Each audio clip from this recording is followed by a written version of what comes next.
you and I have said 1,000 times, across the world, there are 345 new coal-fired power stations being built. Now, what's the argument against us building a few? And we've got the high-quality coal, hey? If we build our power stations near our mines, we don't pay the high global price for access to our coal. Honestly, it's beyond belief. Well, there's no explicit argument put, Alan, because to do so would just be to reveal its complete nonsense. But what's implied is that if we were to build a coal-fired power station here, Alan, that natural disasters, the like of which we haven't seen since Sodom and Gomorrah, would come raining down. Sulphur would come raining down on Australia. We'd all be burnt in bushfires. When there wasn't a bushfire, there'd be floods that would flood us all. This is the kind of rubbish that's put. And as I say, that's implied. People don't come out and say that because they know how ridiculous it is. But the implication is if we were to do these things, natural disasters would become somehow worse in this country. But as you've said, there are 350 power stations being built around the world. And I know a lot of my colleagues in Canberra do not understand the coal industry, but I'll hopefully reveal one thing to them tonight, which is that the coal that's exported from Hay Point, from Dalrymple Bay, just north of where I am right now, that coal doesn't get washed on the boat. It doesn't get cleaned. When it's on the little boat trip over to Korea and Japan, it's the same coal that we use here. It's exactly the same. So it doesn't matter if the coal-fired power station is built in China or Korea or Japan or here from a climate perspective, from a global climate perspective. It does not matter.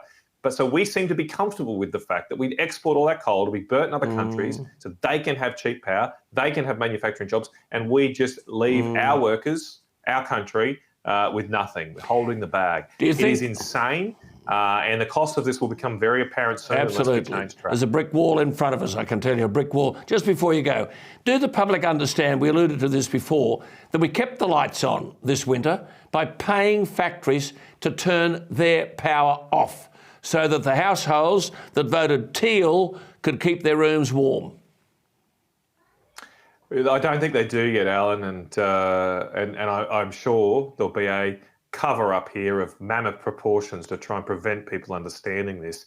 In fact, the real figures are not yet transparent. One of the things I will be doing when I finally get back to Canberra next week, after the longest interval after an election ever, I will be asking these questions about, okay, how much are we paying factories to turn down their power to keep the lights on? We know it's happening.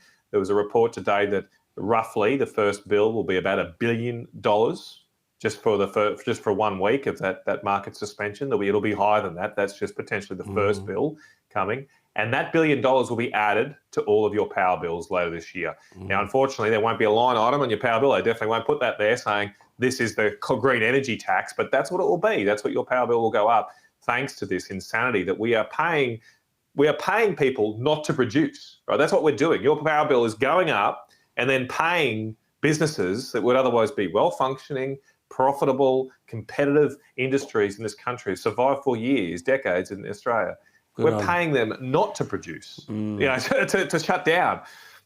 This is madness, and we can't keep going on. We will not be able to afford this. And I'll just finish this, Alan. Keep in mind, this bill will be in the billions. As I say, that's just the first week, the first tranche of what we're costing. It's going to be billions and billions of dollars this winter. It would only cost us $2 or $3 billion to build a coal-fired power station. We could have built a coal-fired power station, kept those smelters going, kept the refineries going, kept those people in work and produced things for our country with the bill that's going to be added to everyone's power bill just this year. The most important point is to keep Matt Canavan going, I can tell you, and you'll be welcome here again very soon, Matt. Fantastic to talk to you. The agent of common sense, but common sense isn't common, is it?